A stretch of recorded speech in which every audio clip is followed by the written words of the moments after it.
Welcome to Desert Wanderers, produced by Salt and Light Radio. If you're new here, we bridge the gap between you and the person in the pew next to you. I will be interviewing priests, religious, and laity in our local Boise diocese, asking questions that'll help you navigate your vocation and help build community wherever you are with whatever resources you may have. Let's build the city of God together.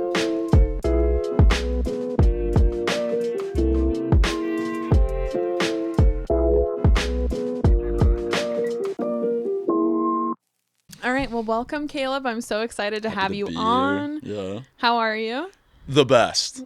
I'm from Nebraska originally, lived in Idaho for the past year, and I'm loving it in Idaho. This place is the greatest. Now that you say that you're from Nebraska, I can kind of pick that up. Is it a little bit in the voice? No, not in the voice. Or the vibe? It's the vibe. It's weird, though, because the vibe is very interesting. Like, everyone I've met from Nebraska, they have this very relaxed, like, I don't know. I guess I shouldn't talk for everyone, but just the people I know that are from Nebraska, they're like kind of relaxed, very chill. Yeah. But like also very personable. Not like those are both good things, so I'm about that though. Not Southern hospitality though. No. Because that is very different. We don't do the biscuits and like chunky gravy thing really. That's a Southern thing, and I think that's half the hospitality. We do the chili on cinnamon rolls. That's the Nebraskan way. Chili on cinnamon rolls. It's a real thing. It's like everyone says it. Here's the thing. Everyone from Nebraska is like, that's what we do. But you do it maybe once a year. But it is a thing that they do, that they get because you got the salty chili and you have the sweet cinnamon roll and you kind of put them together. It's like dipping fries in ice cream. That actually sounds kind of disgusting. It's bomb. It's so good. Well, so my husband's from Ohio, and they have this thing called Skyline chili, which is like chili on spaghetti. Yeah. Who am I to talk though? Like, who am I to judge that? Fair enough. You know what I mean? Cool. That's sick. I bet it's good. I don't know. We do weirder stuff where I'm from, so. Yeah, so that's what they do, and it's actually not that bad, but it is definitely different. Yeah. But I guess it doesn't make too much sense. I mean, it makes kind of sense. That's just a sauce, I think. Yeah. You know what I mean? Like, you have spaghetti and you have your sauce. All we're doing is we're tossing beans in there. Yeah, exactly. Isn't that kind of what's going on? That's true. That's what I was saying. I don't feel like it's as weird as putting it on cinnamon rolls. Initially it freaked me out, but once I thought it through. Yeah. Because I'm picturing, like, you ever seen Elf? Yes. They just got all the junk in the spaghetti. And so I was initially winced, but I think it's fine. Well, I mean, I approve of your husband's spaghetti is what I'm saying. Well, the funny thing is, like, Skyline is actually like a restaurant. Yeah. Yeah, but like for sure people in Cincinnati, it's a Cincinnati thing too, I think. I don't think it's like all isolated. Ohio. I'm not sure, but I'm not from Ohio. Correct me if I'm wrong. But but what I was going to say is I think people take their own spins when they go home. Because, like, my husband's family, they make their own Skyline chili. When they put, like, all different kinds of stuff. So it might turn into the Elf chili. So it's not even... So they call it chili, but it's spaghetti with chili on top. Yeah. But they just call the whole thing chili. Well, I don't know. They call it Skyline. I don't know. Like, We're not the Ohio vocab. I'm not, Yeah, all right. I'm from Idaho. Right. What the Idahoans do anything weird? When I moved here, they gave me the ice cream potato. You ever do that? Yeah, it's not that weird to me, though. It's not weird at all, but I was told it was an actual potato. I was fooled. And so when I moved here, they were like, it's this actual potato. They put ice cream on it. That's what it is.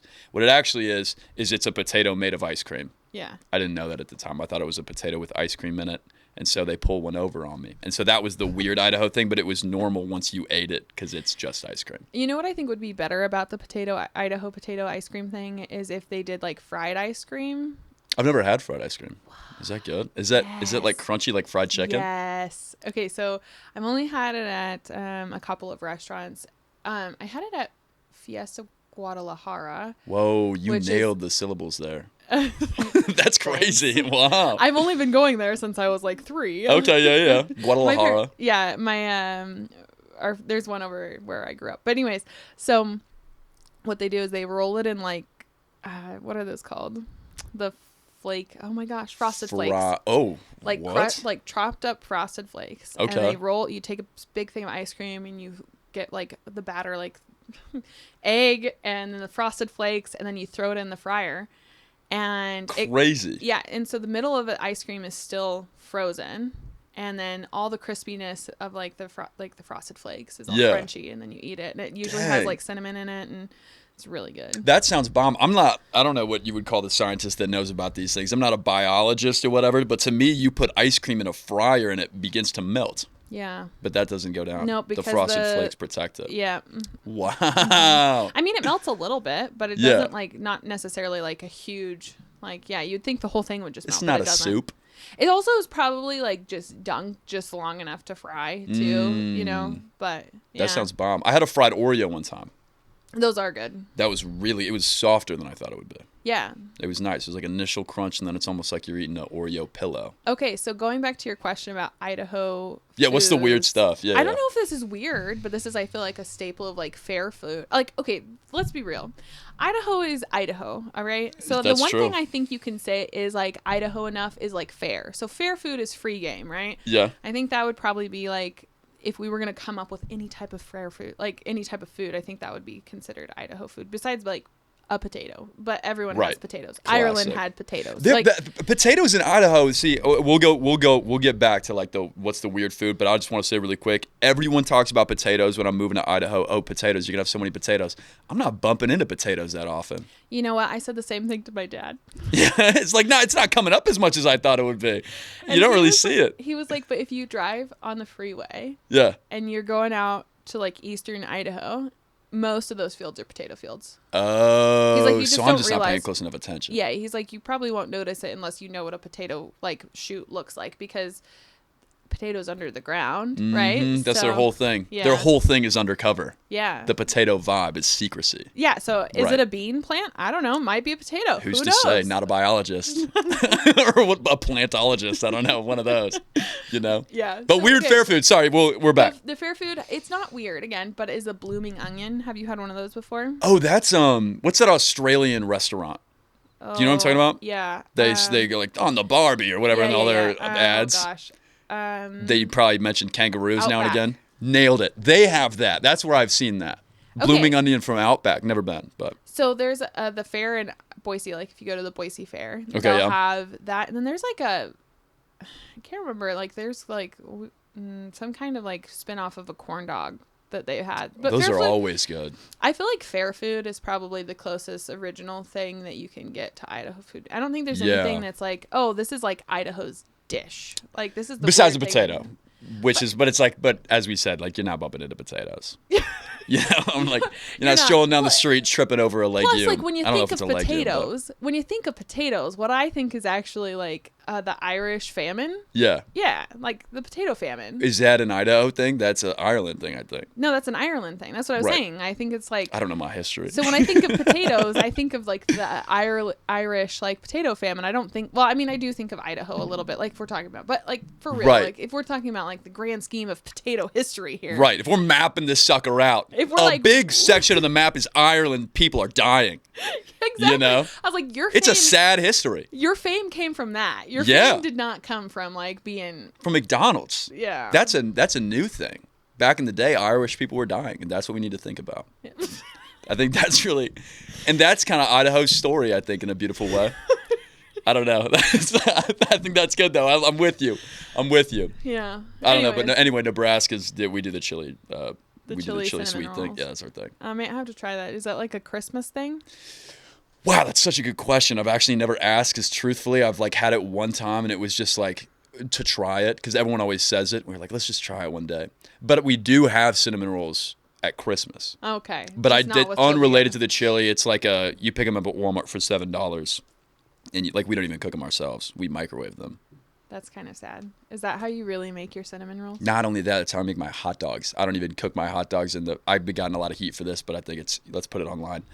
We microwave our hot dogs as well, and I think they taste just as good. As like being on the grill or what? Yeah, it's like to me it's indistinguishable. I don't even put like ketchup and relish on it. But I'm speaking for Nebraska though. This is not a Nebraska thing. This is like that's a you thing. This is a hot dog wrapped in a paper towel in a microwave thing, and that's just all on me. Yeah. I guess we're stuck on food for a second, because I was gonna say like I was totally gonna say like that's not that weird, because like in a pinch you like microwave, but if you prefer it that way, that might be a little weird. Oh, I might though. I think in college I don't know if I expanded beyond the microwave hot dog in college. I think that was breakfast, lunch, and dinner. I think. Sloppy Joes now and again if we got classy. But are you dating anyone right now? Not at the moment. Okay, what I was going to say is one day you're going to find a wife, and I hope she can cook because it's going to be a sad life for her. I've thought about that a lot. You're either going to have to learn to cook. It's a terrifying thing. It's a horrifying thing. Why? Because I'm cracking open Doritos every night if she doesn't know how to cook. Yeah, it's like that's top of the resume. You got to let me know that you can at least do the Pillsbury dough. I don't even know how to pull that off. Or what you'll have to do is start taking cooking classes. It's one or the other. True. You know what I've been doing? This ChatGPT thing, AI pivot. ChatGPT, I throw on the phone call thing with ChatGPT where I'm just talking to this lady who's telling me how to do stuff, and she walks me through how to cook. This is a recent thing for me, and she walks me through cooking these various things, and we're talking rice and eggs, and I know because I'm gonna burn the rice. I throw the rice in there. I don't know how long it's supposed to last. I don't know if I do a lid, no lid. There's a lot of variables that go into this. That's true, right? I'm not gonna lie. Rice is one of the hardest things. I've never actually been able to cook it on the stove. I always burn it. So I got a rice maker. There you go. Yeah. Never turn back. Okay, so I'll note that. Yeah. I do that. I did the stove thing and I didn't burn it, but it was very wet. I was eating it, and it's just that's probably a better and less disgusting word. Yeah, it was just mushy. But here's a fridge story though, real quick, while we're still on food. Because I've been cooking so much recently, I'm stocking my fridge for the first time. Truly the first time in my life that's not hot. It's actually as sad as I'm not exaggerating. And so I'm stocking my fridge and everything's going great. And I crack open, this is the other day. I crack open my fridge and it's a little disgusting, but there's a little gnat inside my fridge. I'm like, oh, that's not ideal. That sucker could get my eggs, And so again, this is my downfall is this AI thing. I go on AI because I use it like Google. And I'm like, hey, and this isn't true. I'm wrong about this, but I go on there and I say, hey, there's a flea in my fridge. It is not a flea. It is a gnat, as I discovered several hours later. But I said, there's a flea in my fridge. AI freaks out. It's you need to burn your clothes, take a shower right now, throw out everything in the fridge, take the fridge outside, leak it out, bleach the whole thing, which I did all that. No! I did all that. I spent several hours thinking my world was over, and I live with, if anyone, it's Idaho, so you probably, Father Nathan Dale. I live with that guy, and I'm like, Father Nathan's going to kill me. I let fleas in the house. The world is over. And it keeps going, and it's the eggs are probably already in the carpet because my mini fridge is on my carpet, and it's the eggs are in your room, they're all, and I'm like, oh my goodness, this is the end of the world. I said, I've been sitting at my desk recently, and a flea will land on me now and again, and I mean a gnat, but it's oh, they're everywhere. It literally says, I'm gonna be honest with you, Caleb, they've set up shop. That's what it said to me, and it was you need to go to Home Depot right now. Get up. This is after I bleached my fridge and threw away all my groceries. And it goes, you need to go to Home Depot right now, pick up this flea powder, whatever. And I'm like, okay. So I get in my car and I drive there. And as I'm there, I'm looking at the bottles of bleach, flea powder stuff. And I realized that the flea does not look like what was landing on me. It had wings. It was, and I go, no, I think what was landing on me had wings. And it goes, no, Caleb, you're wrong. Fleas jump. They leap around. That's how they get around. And I realized in that moment that it's actually a gnat. And I was like, oh, I've been wrong this whole time. And it's oh, you're good. You buy this $10 trap and you're fine. So, but I burned an outfit that I can no longer wear. It was, it was a Shields shirt or something. But, so that's what I get for getting into cooking, I guess. I stick with the microwave hot dogs. I think I had an old jar of pickles or something. I don't know, but it was not worth that trip at all. My fridge is still outside. This is a true story. I'm that's what you get. That's what you get for asking ChatGPT. Yeah, noted. I mean, you got it. I mean, it works, but you need to I need to be right. You know what I mean? I'm the input here, and so yeah.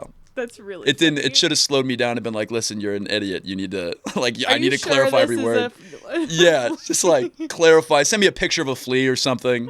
You know what I mean? I don't know. You know what I learned recently? I'm so sorry. This is great. But yeah, I'm having a good time. This is awesome. But recently I learned that there is Google Lens. So this yes, will be helpful. Gemini. This will be helpful for your flea situation. Well, we were out.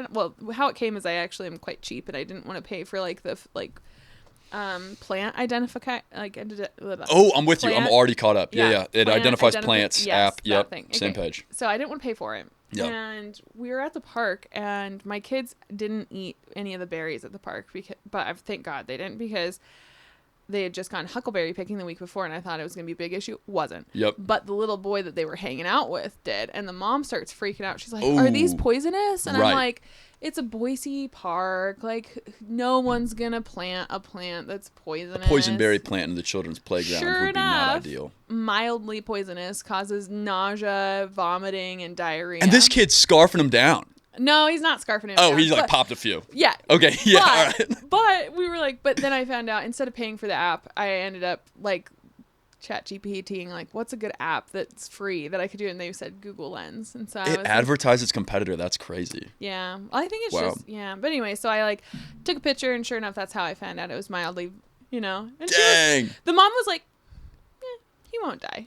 Right, yeah. Well, if he wasn't scarfing him down, I think, a little bit of nausea and diarrhea never hurt anybody. Yeah. Actually, it did. But not, deadly. Yeah, yeah. That's good. But it's not fun. But anyways, yeah. But they were huckleberries? They weren't huckleberries. No, they weren't huckleberries. I was just saying, like, I was surprised my kids didn't do it because the week before we were up picking huckleberries. They were used to the berry eating. What was it, just so? It was a type of honeysuckle. Oh, that sounds so nice, though. And they're right. It sounds so pleasant. Yeah, and they're like beautiful, like red and orange berries, and they look really bright and vibrant. And there's a ton of them. And it actually is interesting because, like, most of the time when you like are in survival classes or whatever, they'll tell you you are, yeah. Yeah, eat whatever you see is eaten. Like, so if like a deer eats something or a bird eats something, then it's probably not poisonous, right? Well, honeysuckles are actually, birds will eat them. So because they're just all about diarrhea or what? Apparently their digestive system is a little different than ours. Got you. Okay. But yeah, so it's interesting because that's what they'll say, like, especially with like mushrooms, like if you're like, which I'm not out looking at mushrooms. I don't actually like mushrooms. Not usually. But they'll say like, yeah, just look around, and if there's a patch of mushrooms, if you've seen some of them been eaten by like deer or whatever mammals are around, then it's like fairly safe to eat. Oh, with the mushrooms though, do you have to take the cap off and like remove the stalk, or you just scarf down the whole thing? I actually don't eat mushrooms. Oh, you don't like mushrooms anyway. I don't like mushrooms. You don't like? I don't think I do either. I was at Panda Express the other day, and they have the mushroom chicken. And I was looking closely because I wanted to try it, but I saw no chicken. It was all mushrooms. Yeah. And so I didn't go for it. And I think that shows and indicates that I don't like mushrooms on my stuff. The only time I've ever liked mushroom is when you saute them with onion and put them on like a steak. Oh, stop. You saute anything with onion. Mm-hmm. You could saute a microwave hot dog with onion, and I think people would go for it. That's probably true. It's probably true. You could burn rice with an onion. Well, we'll have to find you some nice gal to teach you how to cook. Yeah, I know. No kidding. Tell me about it. Because at the same time, like, if it is your path, if it is your vocation to, like, get married and have kids, there are going to be times when you're going to need to know how to cook. Yeah, that's true. Well, let's say she's gone one day and I'm watching the kids. I think kids love a microwave hot dog. It's true. But so what maybe about that your could be my wife saving being grace. Postpartum and can't cook? Oh, dang. And she doesn't like microwave hot dogs in this scenario? Because if she's... if she's about the microwave hot dogs, I think that would be okay. Actually, hey, Dream Girl can cook, loves microwave hot dogs. That might be the entire resume. You at least need to know how to make an omelet. I actually I can crush breakfast food. Oh, you're good then. Is that good? I can do breakfast all day long. Yeah, I was like known for my pancakes as a child. Yeah. No, you're good. Oh, we're fine? Yeah. That's all it takes? Okay, well then I'm a chef. I think 5-star. I think some women would probably be like, oh no, he needs to know more than that. But like, I feel like on general, if you can make an omelet, you can make French toast, you can make a pancake. Oh, French toast is way too complicated. That's like 3 steps. I can't do that. Omelets, you slice something up and you put it on an egg. How do you make your pancakes? Let me hear this. You know the bags that you get? Yeah. You read the back. And it walks me through. Do you want to know how to make French toast? Yeah, can you actually teach me right now? Boom, crack an egg, put it in your bowl. Okay. Discard the shell, obviously. Okay. That's good to know. I would have blown that. I'm just kidding. I would have used it as like a little bit of crunch. And then from there, you can either just do egg, and then like how I make it, or how like typically you see it is like egg, like a splash of milk, maybe some vanilla if you want, and then a little bit of sugar. See, but the instructions like a splash of. Literally. Okay. So just a little splash. Until it splashes. Yeah. Okay, yeah. Okay, all right. And that's on the egg? Yeah, and then you take a fork, just whip the egg up, dip your toast in, let the toast soak it up, and throw it on the pan. And then you fry it until it's like kind of golden brown. Yeah, like a pancake. That's not that bad. I thought flour and cinnamon was somehow involved. Mm-mm. No flour or cinnamon. You could put cinnamon in it if you wanted. That just to spice it up a little bit. Yeah. Okay, that's not bad at all. No, just shoot. But then what do you do with you just wasted a whole egg? No, so you do as many loaves as you can get out of it, and if there's a little bit left that isn't soaked up, you can actually just put it on and make eggs. So you make more than you need to, depending on how many people you're feeding to use up the egg. Sometimes. And you can toss that sucker in the fridge and it's good to go later. You could either do that, or you could just like toss the egg on the fryer and like make scrambled eggs. That's so good. You can make the French toast. You have leftover egg that you can then make into an egg. My brother does that. That's so brilliant. My brother does that. I don't know if everyone does that, but I learned it from him because he was like, well, I have all this egg I'm wasting. So I'm doing that. Yeah. I love that. Okay, because I can do breakfast. That's not bad. Now I think my breakfast, because I can do omelets, pancakes, now French toast. Yeah, that's pretty easy. Omelets are more complicated. Scrambled eggs. Yeah. That's usually my go-to is the scrambled eggs. Yeah. Because that's nice and simple. And if you like utilize the onions that we discussed earlier, now your eggs are killer. And you toss a little bit of barbecue sauce or soy sauce in there, depending on how you're feeling. Yeah. Classy vibes, soy sauce. If it's a fun morning, barbecue sauce. It's good. Put in some pita bread. There you go. I know what I'm doing. Can you make a sandwich? I grew up on peanut butter and honey, so I can crush that. But if you expand that too far, I get confused. What about like a ham sandwich? Yeah. Yeah? I can nail that. Dude, you know how to cook more than you think you do. I think I do. Can you make mac and cheese? I don't like mac and cheese, so I've never tried. Because to me, it makes you mix it up with a fork. You know that I could make the noise out of this mic and it would disgust everybody. Oh, I see. Because it's like just a wet. Yeah. But have you made it on the stove though? Because it doesn't sound the same in the stove. It sounds like that when you eat it. That's the problem. Oh yeah. You put fork to mouth. That's everyone's disgusted. That's how I feel about eating mac and cheese. It's disgusting. All right. It's a problem. But here's the thing. Here's a little tip. You put a little bit of breadcrumbs on that mac and cheese. No more sound. Changes. Now it's like a fried whatever we were talking about earlier. Like a fried ice cream. Yeah, it's like fried ice cream. It's like the fried ice cream of mac and cheese, and now we're fine. It's a state fair food now. It's a state fair food. Yeah. Well, okay. So Caleb, welcome. I don't do food. That's not my thing. But yeah. Happy to be here. Welcome. I'm so glad to have you on. So for everyone that doesn't know, that was a very awesome tangent, and I love it. Absolutely. That was our intro, I guess. Totally intro. 20 minutes in, yeah. But you are a focus missionary here in Boise, is that correct? Yes, ma'am. All right. Okay, so and then how long have you been stationed at Boise State? So just since August. So I grew up in Nebraska. Yeah. So grew up in Nebraska and then got hired out of to focus after I graduated college in 2023, and then I was in Denver for 1 year, and then for my second year of mission this last year was at Boise State. So I'm going into my second year here. So let's go ahead and just dive right into your background. So give us like a little bit of your faith journey to this point. Oh yeah, well we can go as long as we want with that. That basically, I grew up Catholic. So my mom was, she's actually a Catholic author. She's the best. She's like done the EWTN thing, like the whole bit. She's awesome. What's the books that she's written? I'm so glad you asked that because I made sure that I remembered them this morning in case I was asked. How to Read Your Way to Heaven is her one that basically it's obviously a little tongue-in-cheek, but it's like a reading plan, a 4-year reading plan going over some of the best Christian and Catholic works. And then she just kind of writes about spiritual reading in that book. And then amazing. She's got a more recent book on suffering, which has a red border.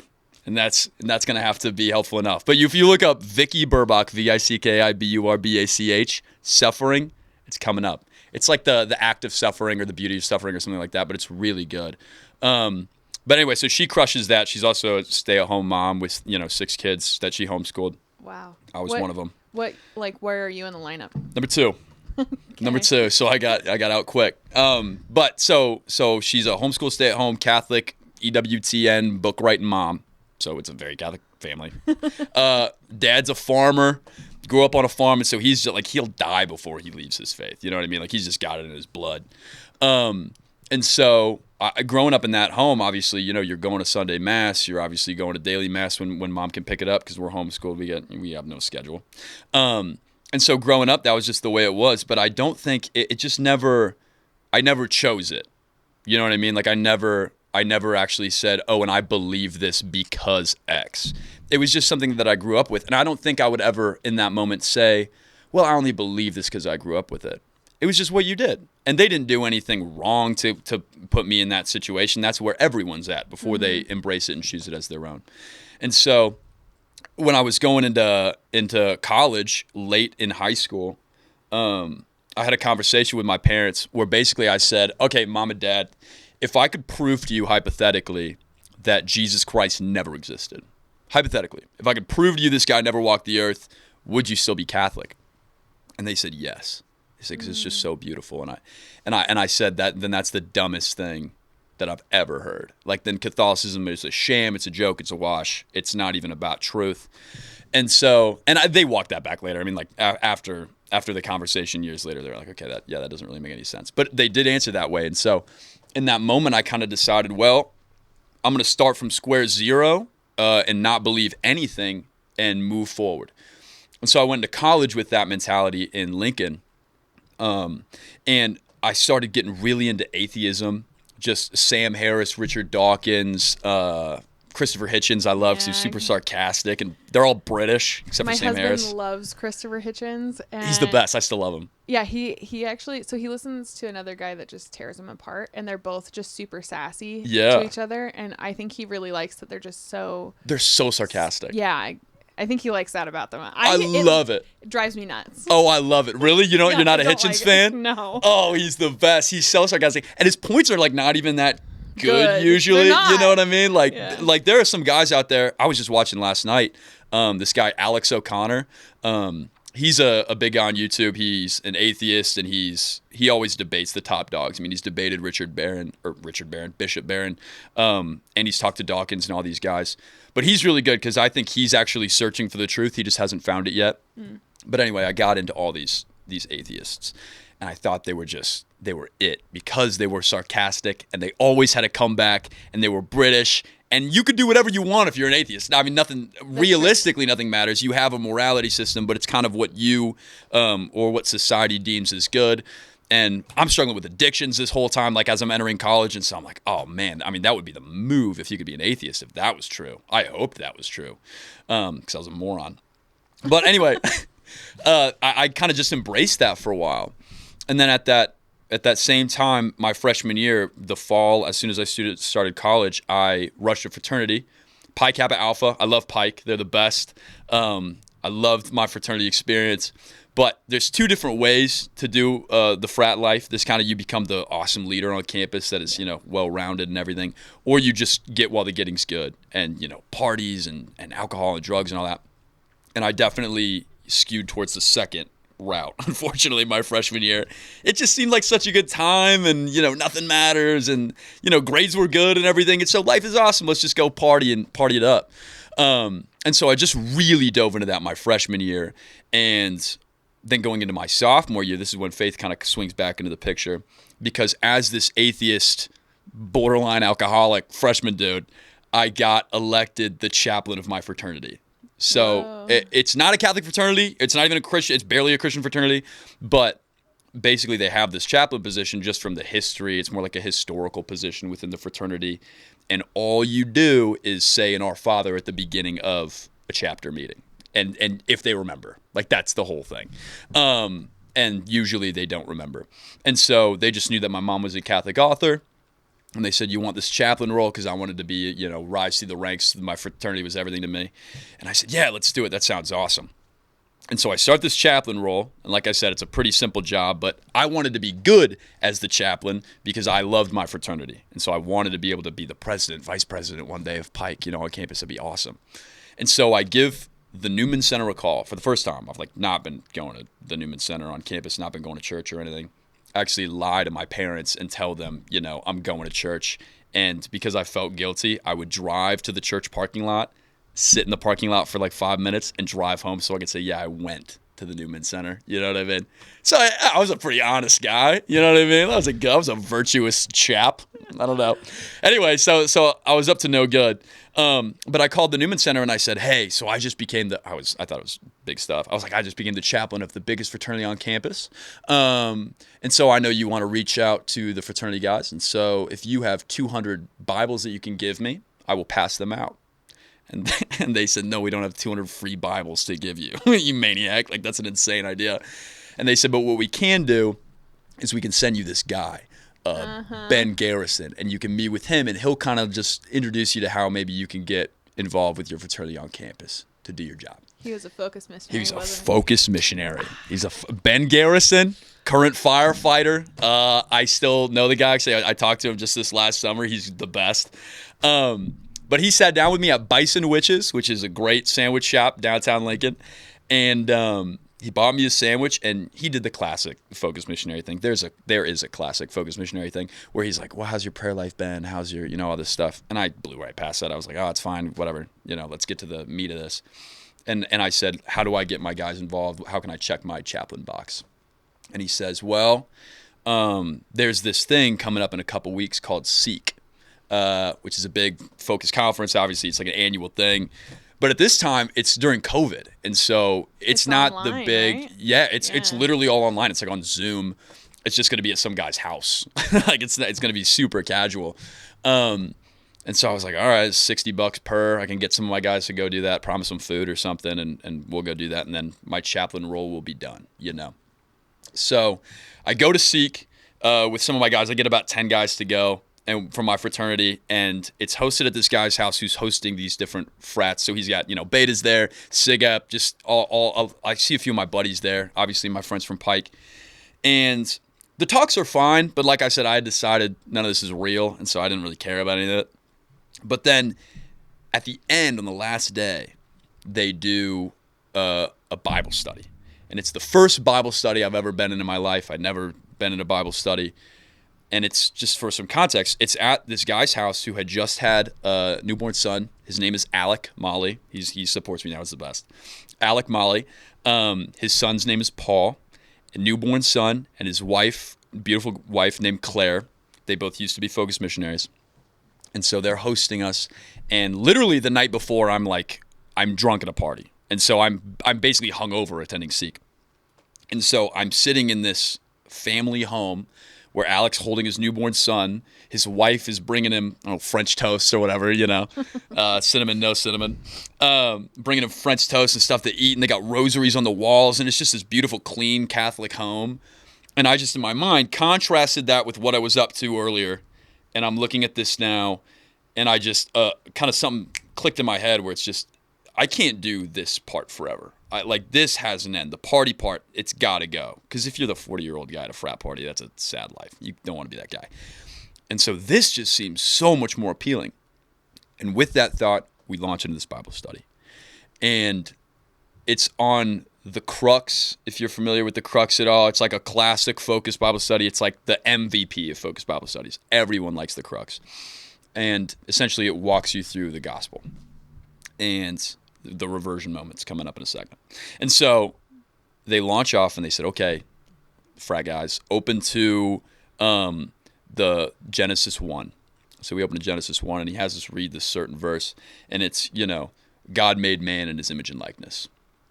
Classic. Everyone's heard that a million times. To me, growing up Catholic, it was like a platitude. It didn't really mean that much to me. It means God puts a blanket over the whole world, and he loves everybody, and we kind of look like him, and isn't that cool? But it didn't mean anything to me. But for the first time, he actually dug deeper into that. No one had ever done that with me before. And so he goes, well, now turn to Genesis 5:3. We go, okay. So we turn to Genesis 5:3, and he has, I still remember who he had read it. It was this guy named Noah from Beta. And he says, Noah, read this verse. And so Noah reads it, and essentially it just says, Adam, when he was X number of years old or whatever, had Seth in his image and likeness, his son Seth. And so Alec kind of just, we're like, what does that have to do with anything? I mean, he uses the same words, I guess, but what do we care? And Alex slows things down, and he goes, well, think about it for a second, fellas. Why does this explain the first thing we read? Why does Adam had Seth in his image and likeness explain God made man in his image and likeness? And we're silent for way too long because most of us are morons. And eventually, again, Noah from Beta speaks up, and he goes, oh, are we like his sons? And literally, this was like a profound moment for me. I'm like, oh, that makes so much sense. That's brilliant. That's so genius. I'm like, they're using this literary device to like interpret this past. No one had ever done that in the Bible with me before.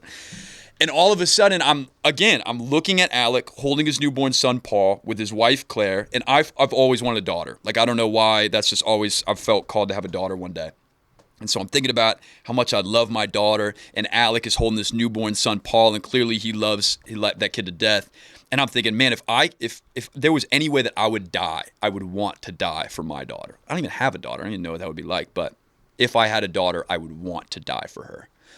And so all of a sudden, it's not that God puts a blanket over the whole world. It's that we are his children. But that is so much more profound than the like Sunday school songs that we used to sing. That means like Alec has Paul, like I would have my daughter, like anyone listening has their kid. You would want to die for that kid. And it doesn't matter how many kids you have the same profound love for each individual one, right? And it was just, I mean, that all just kind of hit me at once. But I still didn't think it was true. I still didn't think it was true. I just thought it was beautiful, but I didn't think it was true. And so I just had kind of this profound moment. I'm thinking about this. And I talked to my buddy Chris Burgess, who, again, I shout out Chris. I talked to him on the phone just the other day. Still buddies. And we decide, okay, that was weird how powerful that was. We should explore this further. And so we go up to Anders Peterson. He's the team director over at Lincoln right now, but then he was the Greek missionary. And so for Greek life fraternities and stuff. And we go up to Anders and we say, Anders, we want to start a Pike Bible study, which he was thrilled about. Focus missionaries, that gives you so much life. And so we said, we want to start a Pike Bible study, but we only will do it if we can try to prove Catholicism wrong the whole time. That's the only reason we want to start it. We want to prove Catholicism wrong. And to his credit, he was like, yeah, or like, let's do it. Let's go. Let's sprint. You know what I mean? Because it turns out it's true. It's like you have that on your side.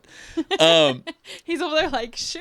Yeah, he's like, all right, dude, that's a cake. You want me to, listen, you can teach me that 2 + 2 = 4 only if I can try to prove to you that it equals 5. He's like, okay. You know, it sounds good to me. It sounds like the easiest day of my life. So anyway, I think I can, throw this thing in the trash within like a week. This is going to be a cakewalk. There's no way this is true. It's insane. You believe there's a guy who made everything and he's like, and we, are washed with water and we have like a spirit in us now. It's like, this is psychopath stuff. And so I'm like, there's no way that this is all true. So anyway, we sit down and we start going through the crux and I start reading Mere Christianity by C.S. Lewis. Yeah. Chris Burgess gets obsessed with this book. He ends up buying a bunch of copies, passing them out for free. Hold on. Side note. C.S. Lewis is by man. far, I love his work. I know that, okay, so a lot of Catholics will talk about Tolkien, and I love Tolkien too. I like listening to his, but he doesn't use allegory, and I love allegory. So yeah, C.S. Lewis, I'm reading the Narnia series again, and so I feel like it's wasted on children. Yeah, okay, yeah, good take. I think it is, because there's so much Catholicism, or like, but he's not Catholic, but right, but like the ideas that are in Catholicism are like seeped in all of the stories. It's so good. beautiful. My mom read me the Narnia books. We read it to all of us kids when we were kids. She was like big on reading to us all the time. Yeah. And so we went through those, and yeah, it was so powerful. And you're right. I mean, none of the Christian elements, except for, hey, the lion died and then he rose from the dead. That's like basically it. You know what I mean? Like the last book when they're going through the barn. Oh, do you remember that? Yeah. That crazy. That was a book that I was like, wow, this is like so powerful. Such a good story. Like, yeah. I don't know. I don't know if I would have got that as a kid. Oh, I was like, oh, they're dead. But I don't think it clicked with me at all. The Great Divorce is also another one that's really good. Have you read that one? I got a whole side story about The Great Divorce. That one's so good. Oh my goodness. The best. That I think is my favorite moment in any book is the moment where, I'm sure you remember it if you love it this much, but it's the moment where, basically for some context, the whole thing is kind of an allegory for the afterlife, essentially, where the mountains of heaven are off in the distance and we're trying to get there, but we're sort of in this in-between state right now. And so this guy's kind of trudging through. He sees the mountains, but he just can't get there. And so this angel, first, he's got a little lizard on his shoulder. And the lizard is talking to him. And you never really hear what the lizard's saying, but basically it's temptation. It's the devil. And so lizard's kind of whispering in this guy's ear, and it's making him kind of lose his way. He's not getting to the mountains. And so this angel comes up to him, and the angel goes, hey, I can kill that thing for you if you want me to. And he's like, no, it's not that big of a deal. Like, I'm not even really listening to him. And the angel says again, I can kill it right now. Just say the word and it's dead. And he goes, no, he's not saying anything that bad. I'm fine. Anyway, the angel says it one more time. No, I will kill it. I have a sword right now. And the guy goes, all right, fine, kill it. And so the angel takes out this flaming sword, right, and slices this lizard in half, and the lizard falls to the ground, and the guy falls back, and he's reeling because now his shoulder's kind of burnt a little bit, and so he's just in a little bit of pain. And it stings, right, having that temptation taken away from him. But then he turns and he looks as this lizard who's cut in half grows into this beautiful white horse. And he climbs onto the white horse and rides it into heaven. And that, to me, when I read that, that was my favorite story of addiction, I think, ever. Mm-hmm. Because it's like if you overcome, I mean, it's any temptation, but it hit for addiction for me. If you overcome this temptation, it's actually the overcoming of that thing that will allow you to pass on to heaven. Yeah. He had such a great view of humanity. Like, I feel like he really could see everything that's going on. Like, a lot of the things that we struggle with, right? So there's, like, people that... I remember there's, like, the person that was obsessed with beauty, right? He's watching the person that's obsessed with beauty. Then there's the person that's obsessed with, like, philosophy and, like, questioning, like, if this, all the stuff. And then there's the person that is wanting to dominate his wife, and his wife comes to help him or whatever. Like, and it's really, like, he had his eyes wide open and could see humanity and then painted it in a way that was palatable. Yeah. I think all of his writing is weirdly palatable. Like, considering the topics he's talking about, they're pretty highfalutin topics. He's getting deep in there. And the books are only like this big. It's amazing just how succinct he's able to be. Yeah. Because you read like Thomas Aquinas, the Summa, which I also loved. When I first came into the church, I like bought a hardcover of the whole thing, so I just was obsessed with it. But I also bought like a hardcover set of C.S. Lewis too. I had both. But Aquinas is like so hard to read, so dense, so long, and he's using these big words. Cut over to C.S. Lewis writing about the same topics, and you could read it to a kid and they'd pick it up. Yeah. You know what I mean? Yeah. It's amazing. Yeah. All his, especially Mere Christianity, I think, breaks down Christianity in a way that I've never seen anyone do it, in a way that you could hand to anybody. So your buddy like gets a whole bunch of these copies. He's handing them out. He literally hands them out. Like once we both were like, oh shoot, this is real. That's the craziest moment. Slow that down a second. Yeah. What happened? Like, when did you decide, or what was the point where you're like, oh, he's not falling for the arguments, I'm like losing. Yeah. Well, I'll tell you. So he gives me this book. He gives me this book by the guy who's now my boss, Curtis Martin, and Dr. Edward Shree. And Dr. Shree is really good. It's so good. That he's amazing, which is so funny because I actually hated him as a kid because my mom would put on Dr. Shree for me, and I was like, this guy's so obnoxious. Like, I can't stand this guy. I don't ever want to listen to this guy again. And she would try to make me do a religion class with his videos, and I literally was like, no, I'm not doing it. And I didn't. Yeah. But now I go to Seek and I listen to this guy. I'm like, oh, this guy's the best. He's so good. I love him now. He's the greatest. But as a kid, I was like, it was just, I think, because I had so much of him. But anyway, his book changed my life. So they wrote this book called Made for More, which basically slowly kind of walks through these different arguments for the faith and these different ways of resurrection and the historicity of the Bible and these different things, kind of leading to, hey, you were made for more. But I was really excited the moment, because there was like a specific thing that really clicked it for me. And it was, I always like draw up this chart, because it really was like a chart for me. I'll paint it. It'll be right here. So essentially, in the top left, there's the first point. And that point is there a God? Right? That's the first question. That's a pretty big question. But Aquinas does a really good job of breaking that down. I kind of dove into these different things when I was in college. So he has a really good way of breaking it down into the 5 proofs for God, if you're familiar with those. Yeah. Just one of them is, everyone comes from something. There's this old religion. This is the way it was explained to me. There's this old religion where they believed the whole world sat on top of the back of an elephant, which sat on top of the back of a turtle, which sat on the top of the back of a turtle, on a turtle, on a turtle, and it was turtles all the way down. This is a real religion. So Catholicism isn't that crazy. But it was turtles all the way down. And essentially that is a fallacy.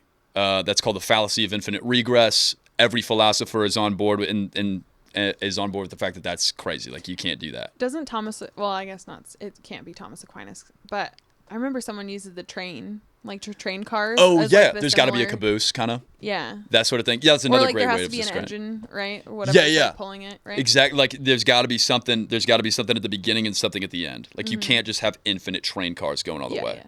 It's not how, it's in math, it's everywhere. Actually, in Matthew can, but that's only theoretical. But anyway, so is there a God? Turns out yes. And there's 4 other proofs. They're all pretty good. Some of them are over my head. But 3 is enough for me to feel like, okay, I'm pretty confident there is a God. And what's really cool about it is he doesn't say, and this we call Jesus. He doesn't say, and this is Allah or this is Buddha. I don't think Buddha's a God anyway. None of them are besides Jesus. But he just says, this we call God. And I really liked that because he was almost kind of staying agnostic on the issue for now.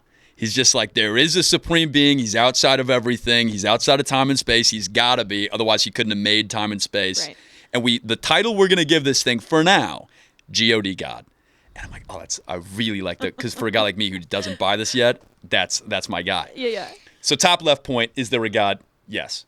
On the top right of this chart, the question is there a Jesus? That's the next big question. Because if we're investigating this Christianity thing, it's like half the word. So we got to figure out if Christ is a real guy. And so this book really was able to lay that out for me well. And I don't remember all the exact numbers, but essentially the way that it put it was, in terms of the number of copies that we have of the Bible, how close they were written to the events where they took place, it's one of the best historical accounts that we have for anything. And so if, let's say, we decide, well, I don't know, I'm not really buying it, the Bible's not really for me, well, then you also need to dispose of all of the things that have less credibility than the Bible in history. And then you're tossing out like half the book. So like the Gallic Wars of Caesar never happened then. Because if we're throwing out the Bible, we have to throw that out because the Bible is actually more widely sourced. Don't they say that there's more first-hand and second-hand writings of Jesus' life than like basically anything other than, or anything any character other than in that time period, other than like Caesar, no, or just in general, more than Caesar. Oh, I could see that for sure. I just started reading A Teacher of Strange Things by Cy Kellett. Okay, and I love him. He talks about that. It's like second, third paragraph, or that's gotta be true. Chapter. That's got to be true because there's no other character in history who would come even close. Yeah. Yeah, so that makes sense. But even like abiblical accounts, right? Like even stuff that's not in the Bible. Yeah. Like at the time, because people were writing about this guy. It's like when I was in college, there was always this dude who would come, it was actually a lady, would come in front of the Union with a mic and just start like spewing, the world is going to end and all that stuff. Like we wrote about her in like the paper and stuff because we're like, this is wild, this is insane. Like people who were not even followers of Jesus were writing about this guy. Yeah. Because he was like a big deal. Yeah, he was a celebrity. Even though he didn't want to be, he rejected the crown and all that stuff. But he was a celebrity just because he was saying good stuff. So is there a Jesus? Historically speaking, yeah, this guy was around. We're not even saying like what he was up to yet, but he was a real guy. So now you got these 2 points. Is there a God? Is there a Jesus? Now for the first time in this chart, it all kind of comes together. And the question is Jesus God? That's the next question. As a C.S. Lewis fan, you probably know the trilemma. You familiar with this? Love the trilemma. So the trilemma is kind of how, for me, that came together, where essentially it breaks it down into, okay, we got 2 points. Either Jesus is God or he is not. If he is God, cool, that point's done. If he's not God, that breaks into 2 spots. He's either a liar or he's a lunatic. Those are your only 2 options.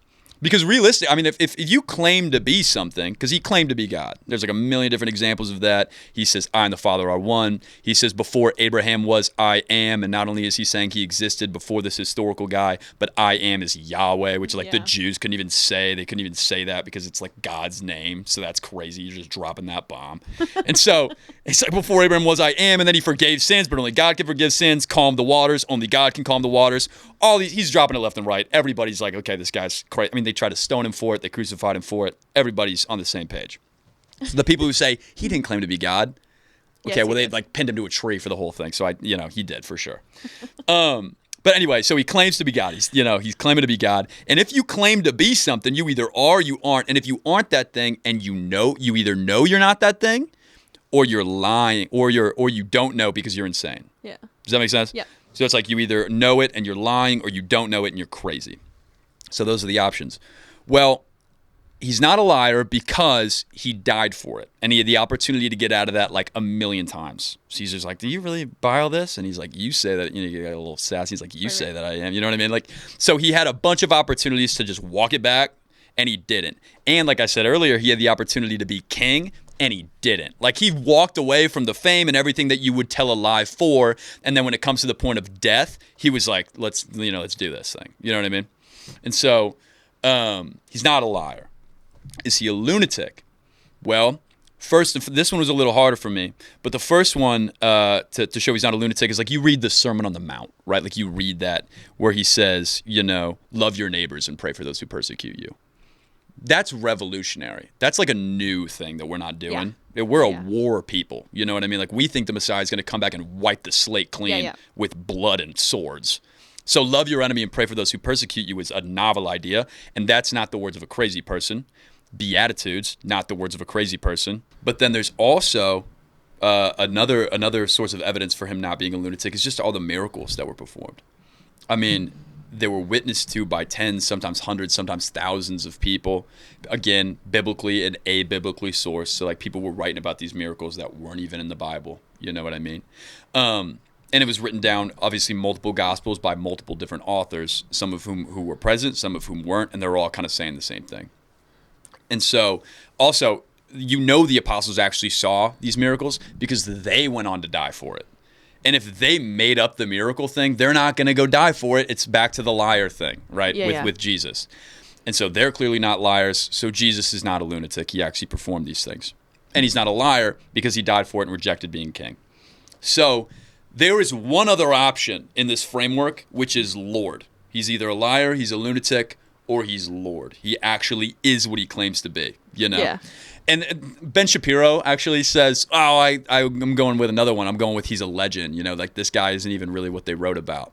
Which, actually, Ben Shapiro, I listen to him, Daily Wire and a lot, big fan. But he's not actually... What do you think about that? About the legend thing? Yeah. See, that was covered. That's point top right of, is Jesus a real guy? Oh, right. You know what I mean? Right. So it's like... So legend is off the table because this guy actually walked the earth. Historicity, biblical, abiblical. Yeah. 4 guys wrote the same story. You know what I mean? There's slight inconsistencies, which actually leads to its credibility. I was watching a video on that just last night. But so, is there a God? Yes. Is there a Jesus? Yes. Is Jesus God? Yes. C.S. Lewis's Trilemma. If you want to learn more about that, Mere Christianity, great book. It's the best. C.S. Lewis. So the next point then is, what do we do about that? So this Jesus guy is God. What does that mean? Well, he turned to Peter and he said, Peter, you are the rock, and on this rock I will build my church. So that's a big clue because now he's building a church. You know what I mean? No, hit me. Did you ever consider any other religions besides Catholicism? Like, did you ever go the Orthodox way? Did you ever go to Protestantism? Like, any of the offshoots there? Like, did that ever come up to you, or was it basically like Catholic or bust? Yeah. To me, it was always clear that if Christianity was true, that Catholicism was true, just because of, and this is like the next point, just because it goes all the way back to Peter, and we can track that directly. Yeah. And it's like most Protestant groups don't even claim that. Like, they don't even try. They say, well, at some point the Catholic Church messed up and we shot off to the right. You know what I mean? Yeah. But the problem with that is Jesus said, I will be with you till the end of the age. Yeah. And so did he bail? Because, did he bail and now this offshoot is right? That's not, I will be with you to the end of the age. That's not what that is. You know what I mean? And if we have this straight shot from Peter all the way to the modern Pope, where also, again, and this is, so this is the next thing now, right? Because he started a church. Well, what church is it? Is kind of the next question. And the answer to that is, well, Jesus turned to Peter and he said, what you bind on earth shall be bound in heaven, and what you loose on earth shall be loosed in heaven. And historically speaking, at one point, Peter turned to Linus and said, Linus, I bind on earth that you're going to have the same power and authority that I have. Here you go. Now what Linus binds on earth is bound in heaven. And then Linus turns to the third guy and he says, here, you are my successor. I give this to you. You know what I mean? Yeah. And so if it's a straight chain, it's almost like the infinite regress thing. It's like it's the same power passing on every time until you get eventually right to Pope Leo right now. He has the same power and authority that Peter does, which is to bind on earth whatever he wants and is, bound in heaven, just like Jesus gave to Peter, right? And so that's a direct authority from Christ. It's not like Peter came up with this and now Peter's the head of the church and now everything's stemming from Peter. No. Which is why, interestingly, the bishop gave a great homily on this a few months ago. if you ask like Siri or probably ChatGPT who started these various churches, they'll always give some sort of name, right? Like Mormonism is Joseph Smith, and Luther is obviously Lutheranism. Mm-hmm. But if you ask who founded Catholicism, Jesus Christ. It's like you would go on Wikipedia, anywhere. All of these faiths have a founder that is not Christ, except for Catholicism. That's so interesting that we're like talking about this now, because I've always said that too. But the thing is I'm really surprised that Protestants haven't tried to say like, oh, well, Peter started it. Right. That's kind of what I'm saying. It's like I think sometimes I hear that very rarely. Very rarely. I don't think I've ever heard that. Some of the students have brought that up to me, because I work with obviously a lot of non-Catholic students all the time, because I work mostly with Greek life, with frat guys, which is a dream. But they say, well, because that's all that you have to go to. If I say, well, it stems from Peter and it goes all the way to Leo, immediately, if you don't know, the actual text of the Bible, or if you're just trying to find it out, right? Because I'm not Catholic, and so I'm working from the perspective that Catholicism is wrong. Which makes sense. I mean, you're a student, you're trying to figure things out. But they say, well, Peter founded it. That was Peter. And they don't say it as aggressively as that. But, well, didn't Peter start the whole thing? Wasn't it his idea? Because he then gave it to Linus and onward. But no, and the reason that's not true is because of that moment between Jesus and Peter on the beach. I give you this power. Yeah. And so what Peter moves forward with now is the church that Jesus had talked about earlier. You know what I mean?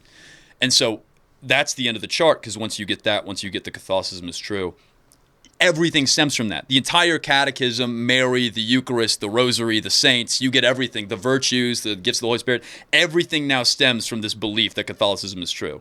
And so once I had, is there a God? Is there a Jesus? Is Jesus God? Did he find a church? What church is it? Boom. The whole chart explodes, and there's so many nodes at the bottom here that you can't even name them all. So that was the moment. Literally, I drew this on a piece of paper, and when I was like my sophomore year, and once I came to that conclusion, I was like, well, I'm not going anywhere. But truly, this is my favorite part of the story.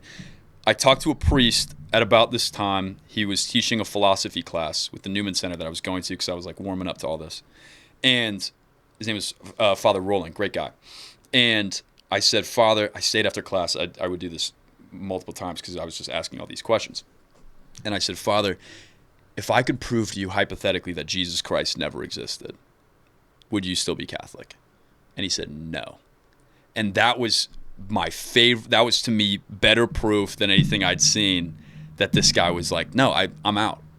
And I still say that. If you could prove to me Catholicism isn't real, I'm out. I'm done. I'm here because it's real. I'm here because it's true. Yeah. I'm not here to screw around. I'm not here because but it's so pretty. That's not why I'm here. It turns out all beauty stems from this truth. You know what I mean? Like the true, good, and the beautiful.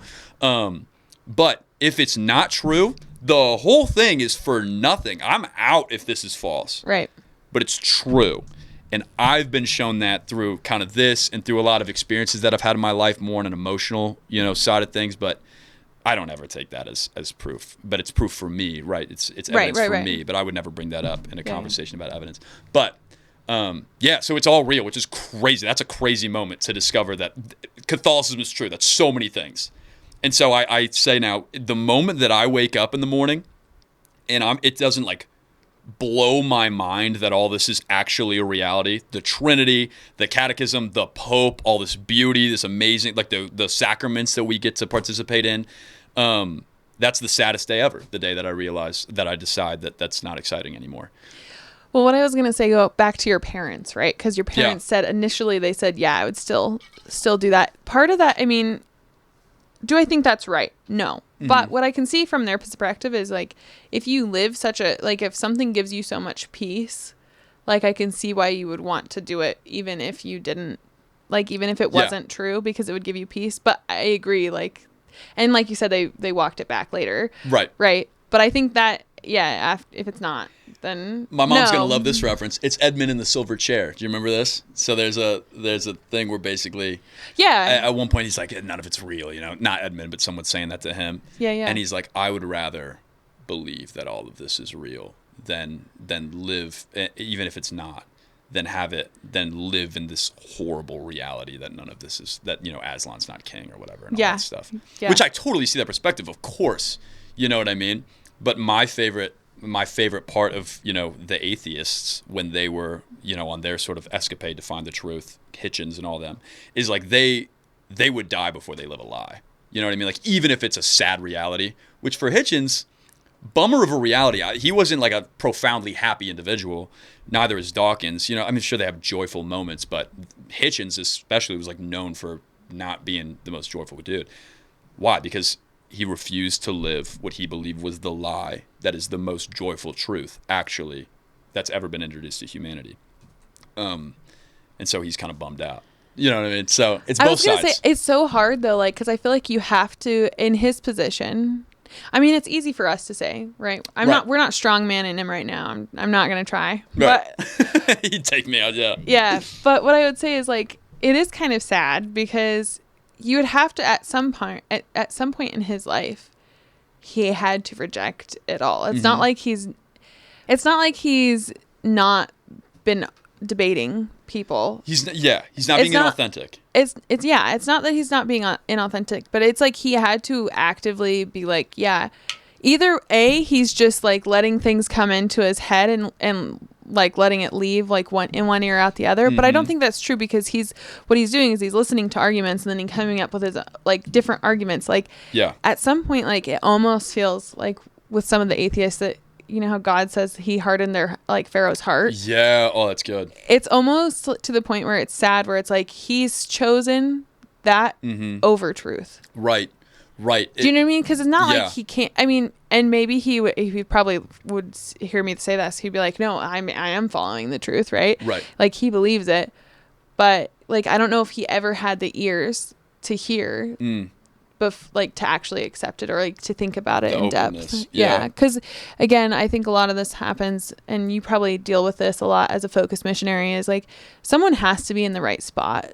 To hear definitely. It. Like, they have to be open, because you can preach at someone all you want and they're never going to open their hearts to understand what you're trying to say until they're in the right spot. And that's not ours to like do. Like, that's not our position, right? That's God. Like, God and the Holy Spirit are opening people's hearts, right? We in Focus say all the time, Curtis Martin says this a lot, and so we echo it, is essentially like there's no perfect words that you can ever say to convert someone to Christianity or to the deeper truths of Catholicism, to bring them to Christ in any way.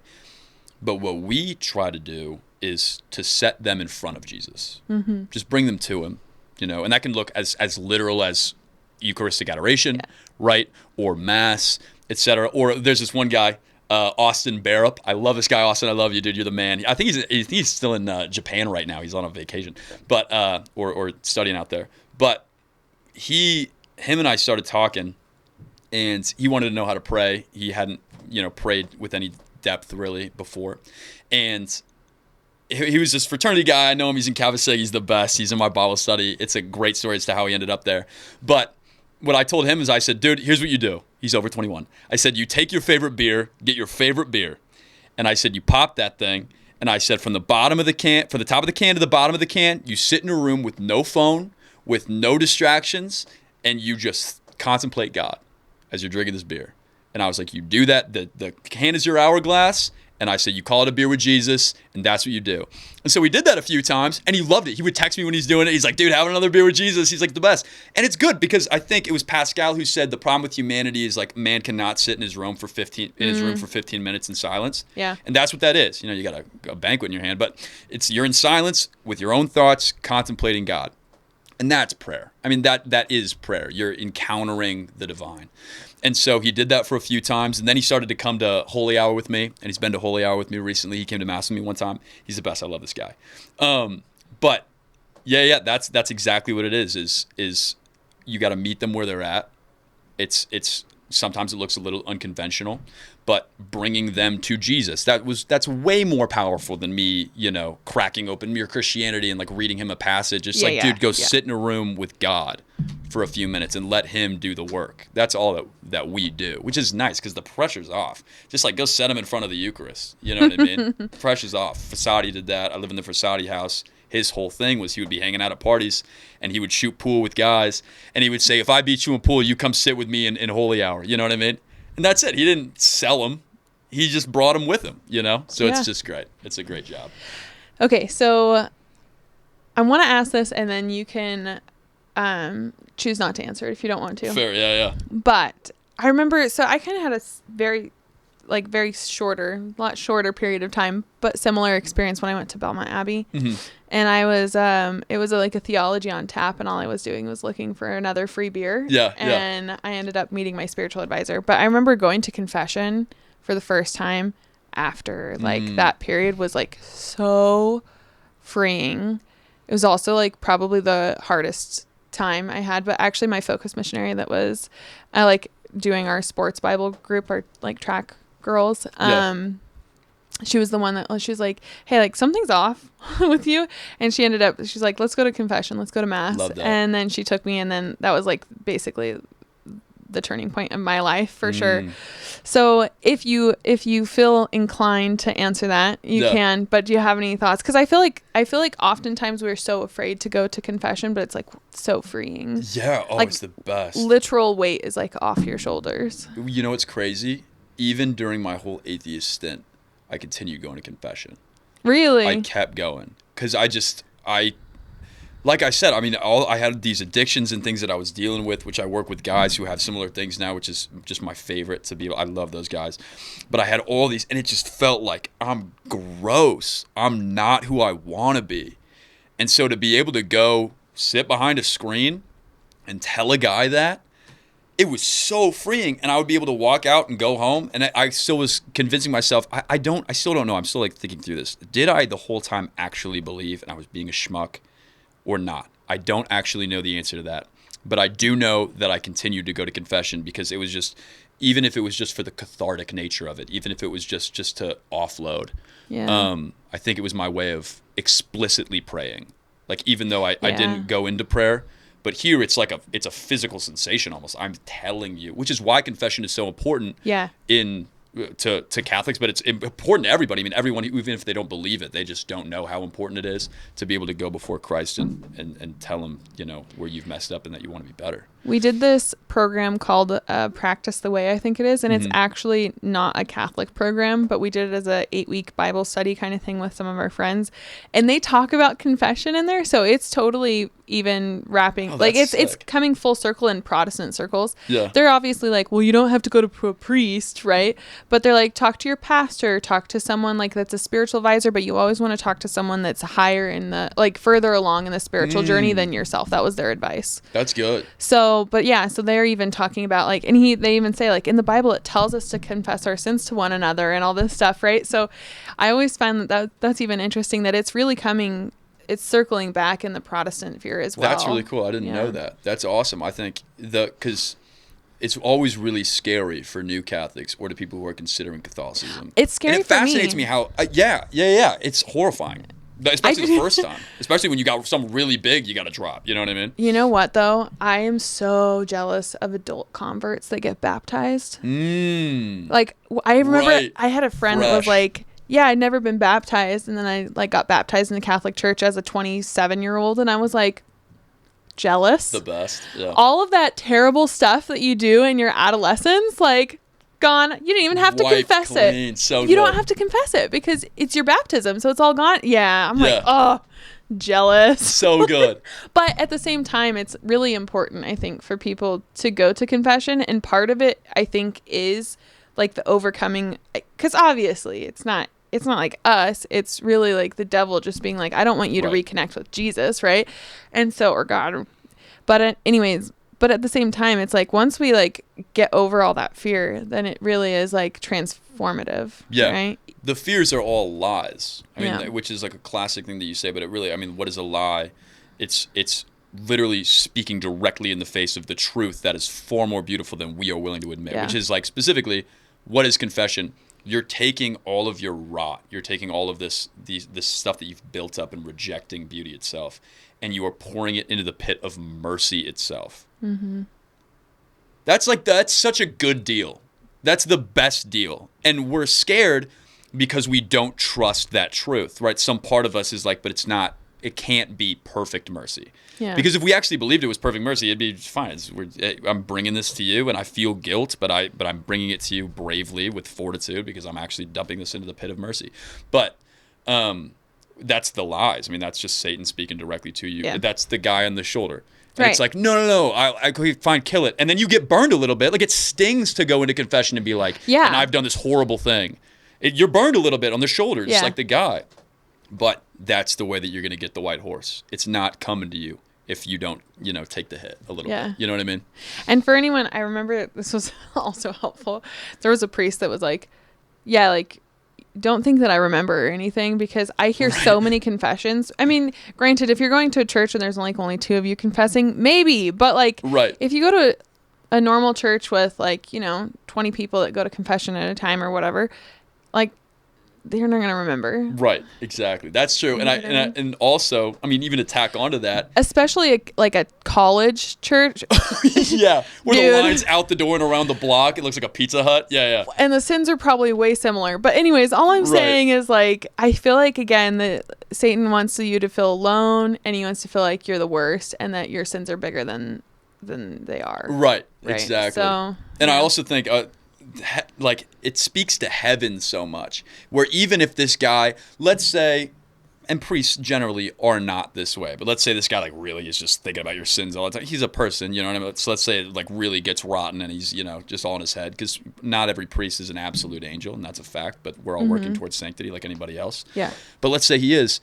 Doesn't it speak to the reality of heaven that we go in bravely to confession and we speak all of our sins? And even if this guy remembers it, let's say, he's doing his best to just be a schmuck or whatever, it doesn't matter, because the reason that we're going in there is not for the immediate results in this world that I feel physically. Those are there, but it's for the graces that you get so that you can eventually experience heaven forever. I mean, you think if you went up to a saint in heaven right now and you say, man, do you remember that really rough confession that you had that one time? They'd be like, oh yeah, I haven't thought about that in 4 centuries because I'm in heaven with Christ. You know what I mean? It's not that deep even. It feels that deep, but it's not, man. It's about heaven. It's not even about this place. Yeah. It's a journey. Yeah. Yeah.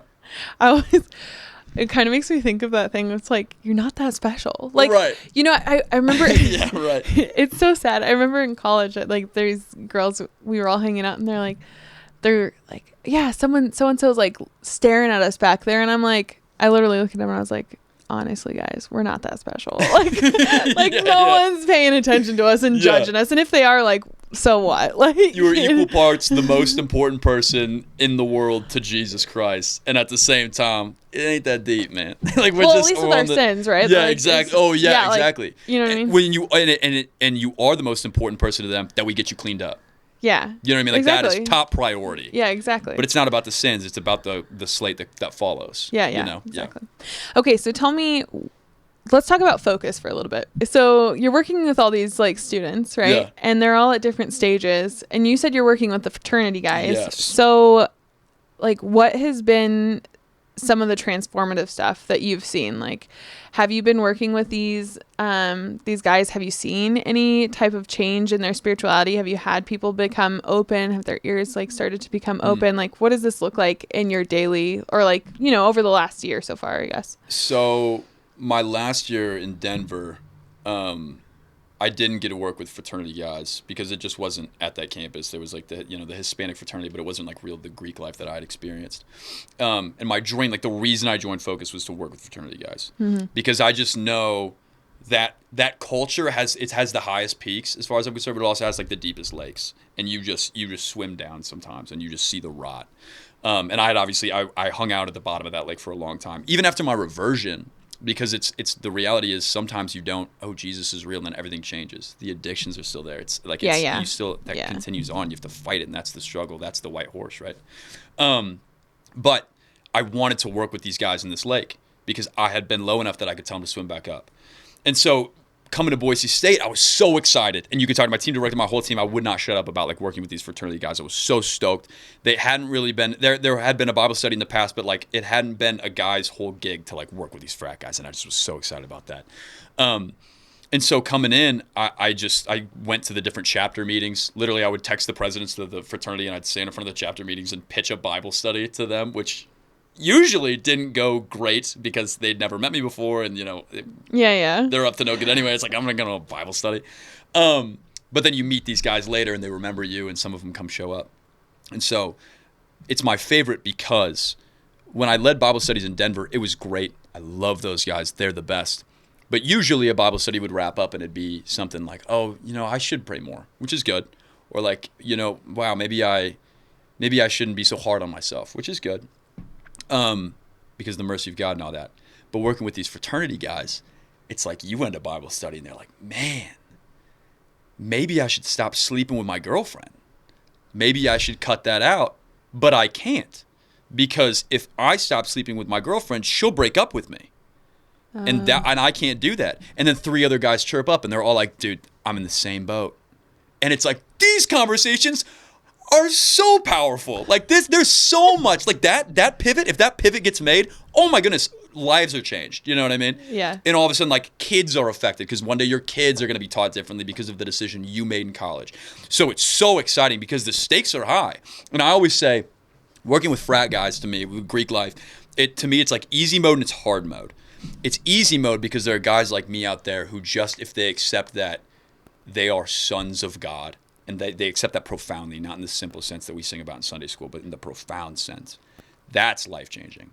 Like you, all of a sudden, you go the rest of your life and you remember that, and you can reflect back on it. It's like G.K. Chesterton said, he's like, people have always been losing their way, but today, people lose their way and they don't know where home is. Yeah. They don't know where the path is actually leading. But once you have that truth that you are a son of God, now all of a sudden my compass has a north to it. I can actually direct myself to where I'm meaning to go. And so that's easier with fraternity guys, I think, because a lot of them just weren't raised, or at least they hadn't accepted those profound truths. I also feel like with fraternity, I think this also goes into sports quite a bit too. I think it's true. Yeah. I think you can say that is the lifestyle. It is a change. It's a 180. Yeah. I remember when I had like finally accepted, like, no, I need to change my life. I basically lost all my friends that I had made because I was just like, they were like, again, I'm like, I'm not partying anymore. Right. And what do you do every Thursday, Friday, Saturday, of the week? Like you're out partying. Right. So yeah. So there's like a huge lifestyle change in that too. It's a crazy pivot. And whereas so, like if you have if you have just like an average student, you might go partying like once a week, but I mean like partying is like so like it's so tied with athletes and fraternity, especially fraternity. It has to be more if that's like your only thing is being in the fraternity. Pretty much. Yeah like the whole, I mean, it's not true with every fraternity. Obviously it's true with some fraternities more than it is others, but for the most part you join for the brotherhood.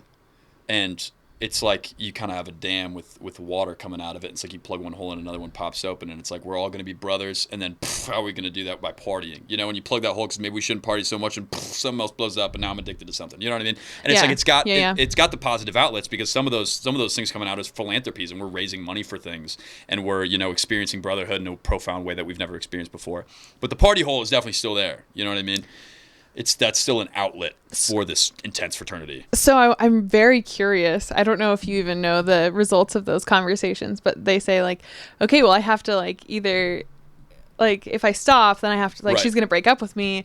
Like, did you ever be like, are you thinking like maybe you want to marry this person? Like, and is it a point of like even keep dating them if like you're not thinking you'd marry? Like, did you have conversations with them? Yep. And it was with this specific individual, it was a family problem. Their families wouldn't allow them to get married yet, and it was like the support came from one side of the family, and if they got married now, they would lose all support. And it's like it's an intense moment for these, like, you know what I mean? Which doesn't mean was it like financial support, like for school and stuff? For school, exactly. It's like I can't go to school anymore if all of a sudden this falls off. You know what I mean? I lose my education.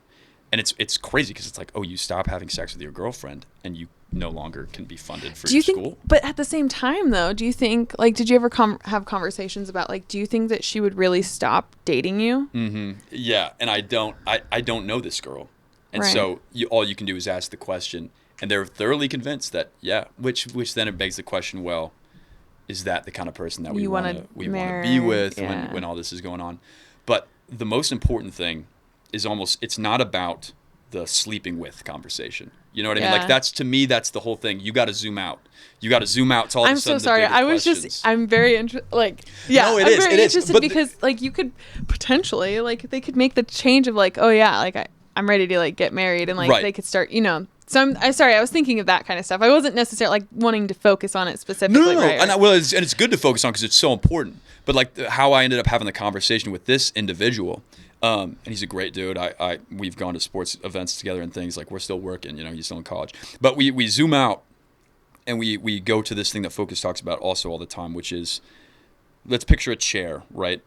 And you have this throne in this throne room. And there's 3 different options as to how we could look at this throne. Either you are sitting on the throne and Jesus isn't even in the room. That's an option. And a lot of people are living like that. They don't even think about Jesus. They're just running their life. They're running their show, right? And it's kind of chaos because of that. Option number 2 is you are on the throne and Jesus is in the room as sort of an advisor. But if what you want ever conflicts with what he wants, you call the shot because you're the one seated there.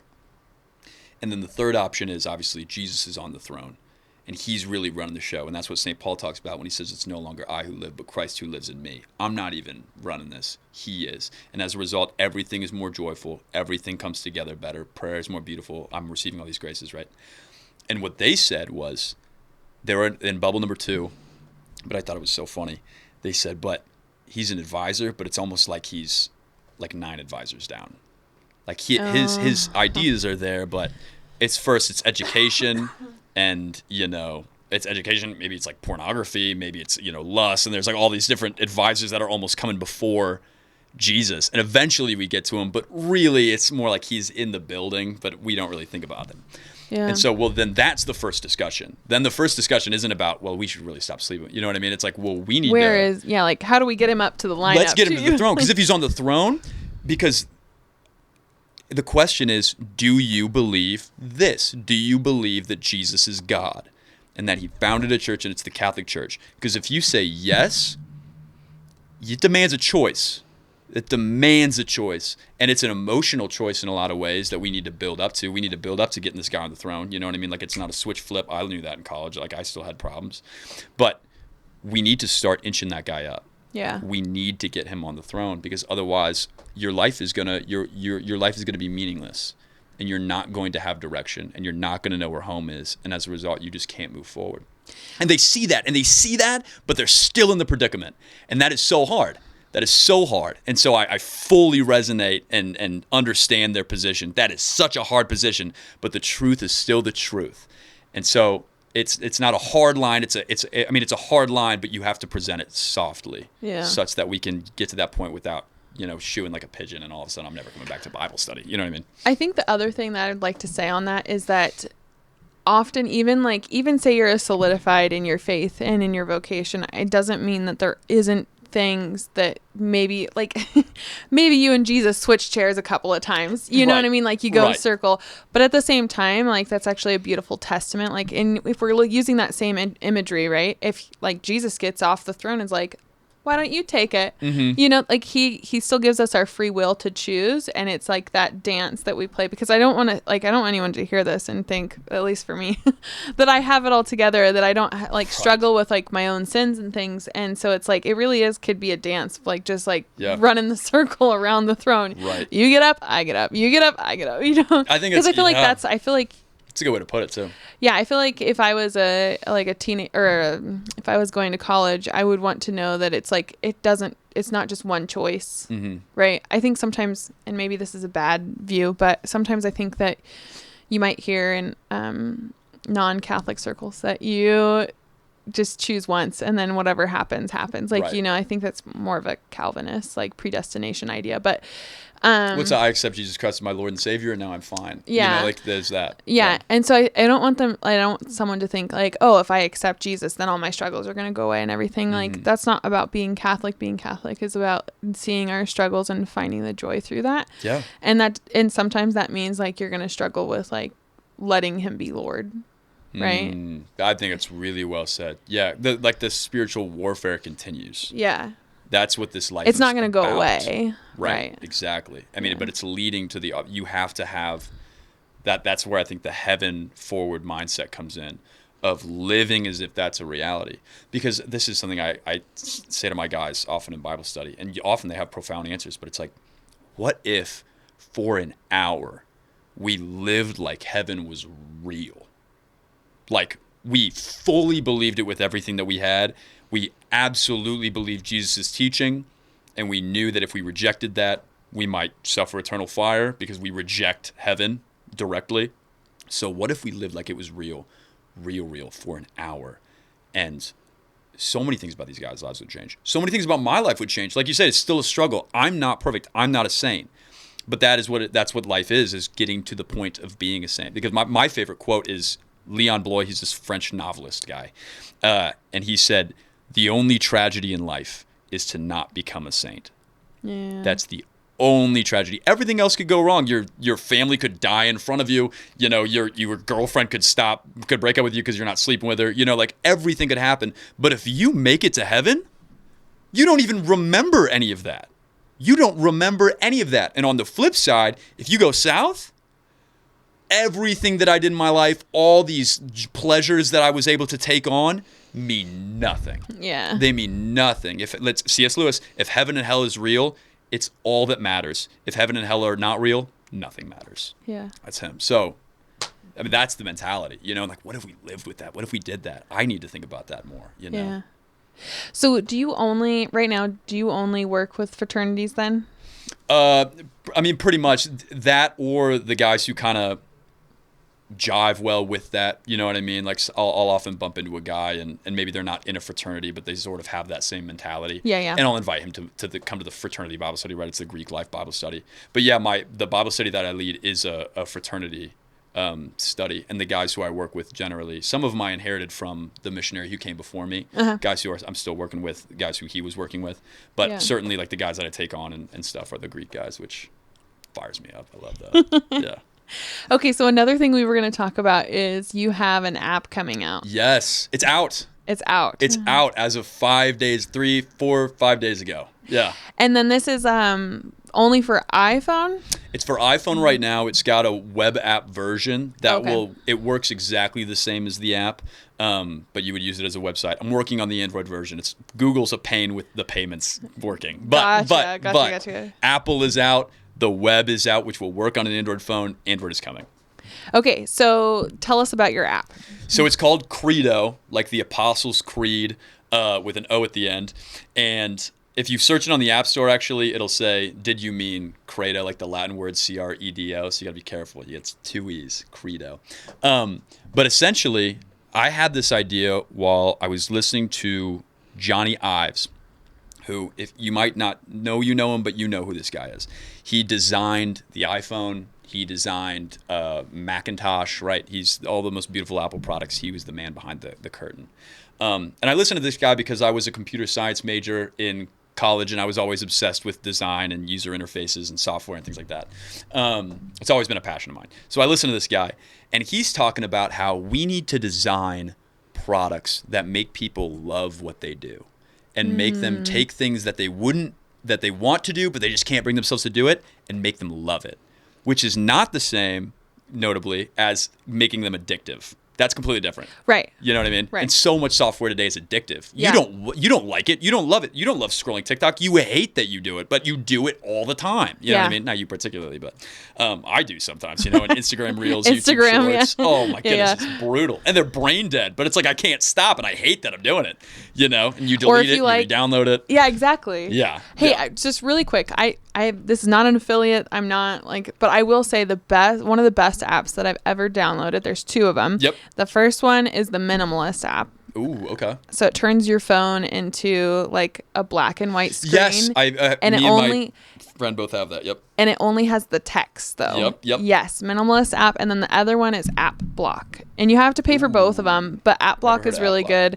Minimalist, I think, is better about like training you because it has more options, but and I don't remember if it has like a hard stop on apps. Like you say, I don't want to open this from this time to this time. I don't remember that, but App Block, that's what it does. And it has this one, it says like extreme mode or whatever you can put on, which is like, you can't even if you turn your phone off, if you change the time, if you can't delete it. You cannot change. Yeah. The period of time that it's shut off for, you can't hack it. I love those kind of apps. So those are really helpful because I do struggle a lot with cell phone addiction. The Minimalist one that kind of changes your screen. Me and my co-missionary Grant, we both had that for a minute. I think he probably still has it, but yeah, I use it a lot. Yeah. It's the best. But there's also one that I bought for all the students called Brick, where basically there's this, have you seen this? Yes. It's the physical plastic brick. I bought one for all the students. They can all use it. You don't need to pay. Yeah, you don't need to pay. You pay once for the $50 brick, and then basically how it works is it's like a physical key that you tap your phone to it, and it blocks your apps, and you can't unlock it until you unbrick. Right. But how did you do that? Just for like Bible study then? I literally bought it for the center. So I paid $50 for this brick, and I just have it out as a magnet on the wall in the center. And I'm like, hey, any guy who struggles with anything, it's like you can block whatever apps you want and whatever websites you want. It does websites too. It does websites too. And so you literally just tap it, and then you can't enter those. And there's no way around it. There's the strict mode, right, where you can't delete anything until I come back to the center and tap it. So if I tap it when I go home, I'm not looking at anything I shouldn't be looking at, because I'd have to get in my car and drive to the center to unlock it. You know See, what I mean? that would be so much more helpful. This is not my app. This is no. Yeah, it's a different thing. Great. So that would be so much more helpful, I think, in college, because I feel like if I had the brick, like that's why I kind of like the app version, because at home I would just be like, I can get up and walk 10 feet to the cupboard where I keep my brick and tap it. Like that's not like a huge ask, right? But I need something that like physically is like, it's in no, a different you can't. building. Yeah, that's what I'm saying. That's helpful, because if you're like, all right. It's the best because for me it's at work. And so it's like the weekends I'm not going back there to re-tap it. You know what I mean? So it's like I'm free. It's great. That is awesome. Okay, sorry, going back to Creedo. No, you're good. So tell us what is Creedo? So what it is essentially, well, this Johnny Ives thing. So I'm listening to this guy, and he's talking about how we should make products that we enjoy. And I think about it, and I'm like, the only one who's done this in the Catholic world that I've seen is Hallow. Mm-hmm. That's really it. EWTN is great, but it's you would not look at both of them and say, they're doing similar things. They're on they have different audiences. And so the only one that's making this like really beautiful, especially for this new generation, is Hallow. And they do an amazing job. I love Hallow. I use it. It teaches you how to pray in a way that for people who've never prayed before. It's a great entry point. And so I'm thinking about it, and I'm like, well, there's got to be something else in the Catholic Church that could be more accessible to users out there. Yeah. And I'm thinking, what's the thing that I just never do that I should be doing? And it's reading the Catechism. I have a catechism. I have a beautiful copy of the Catechism. It's like the white leather Ascension bound, beautiful. Ooh. Oh, it's classy. It's a classy catechism, and I never open it. It just sits on my shelf and looks pretty. And I know I should. I mean, I'll like cite things from the Catechism, or I'll see a paragraph from it somewhere, but I don't like sit there and open it and read. And we should as Catholics. It's basically like the rule book for what we believe. It's like the Creed extended. It's so sick, actually. It's really cool. And so I was like, what if the apps that I love are apps like Duolingo and this app called Brilliant.org, which teaches you math problems in just this beautiful way. I'm like learning calculus, and it feels like I'm on a coloring book. You know what I mean? Like it's so fun and bite-sized and beautiful with amazing animations and sounds and all these things. And I'm just like, why don't we not have that for Catholicism? And so I built this app. It's called Creedo.